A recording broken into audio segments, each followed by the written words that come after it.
Hey guys, welcome to our final video of the week as we round up our conversation about trees in the Bible. Hopefully through this week you've seen that the Bible isn't just lots of little stories, but is in fact one big story of God's salvation for the world that he loves. And just by tracing the trees we can see how that comes together. And so we're going to round up today just by thinking about the tree of life. On the first few pages of the Bible, God planted a garden called Eden, and in that garden he planted a tree that represented God's continuous connection with the people, with Adam and Eve that he had put in the garden. They had unlimited access to the God of the universe. Adam and Eve walked with God in the garden. They walked with him, they chatted with him, they shared everything with him.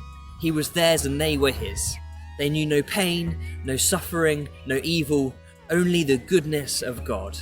You know what happens next? It all gets messed up. Adam and Eve eat from the wrong tree, and then sin and brokenness and hurt and pain all enters the world. Jesus, though, comes to restore it by both being the tree of life and also by dying on a tree for us. His resurrection shows us that Jesus has defeated death and also offers true life to all who follow him. The tree of life then appears again on the final page of the Bible as Eden is restored. God and his people walk together completely unrestricted once again, just like in those first few pages of the Bible. You see, the beginning, the middle, and the end of this story in the Bible is all about finding true life in God, offered through the tree of life that comes through Jesus and pours out into our lives that we can love him and know him for ourselves.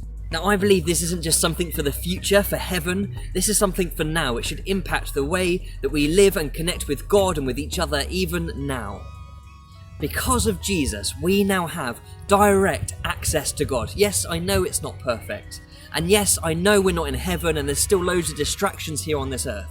But we can still live in unity with God. We can still live with God and in his presence every day. Jesus has opened up the way, and so we can eat from the tree of life every day that we are here on earth. As well as that, Jesus taught his disciples to pray, "Let your kingdom come and your will be done on earth as it is in heaven." That's part of the Lord's Prayer. We pray it most Sundays when we meet together. I think it shows that Jesus wants heaven and earth to be more connected, for us to experience here on earth more of God's kingdom from heaven. What we see at the beginning and the end of the Bible, of people living with God, is possible here on earth. But also, so is the justice and the peace that comes with that. We are to be the ones who bring God's justice and his peace into this broken world. And the world needs Christians to stand up right now in all its brokenness and to declare the peace and the love and the justice of God, and to give people a taste of what it means to eat from the tree of life, to know more of what heaven is like on earth. So as we finish this week, just a few questions for you to think about. How connected to the tree of life are you? And what can you do to be more connected to God each and every day?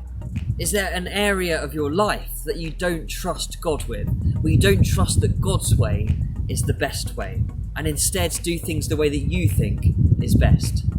And finally, how could you, as a young person in COVID-19, bring something of God's peace and justice to this world, something of heaven down to earth? What can you be doing to be showing others and giving others a taste of the tree of life? And so today we simply pray, God, let your kingdom come and your will be done on earth, in Reading, in my life, as it is in heaven. Amen.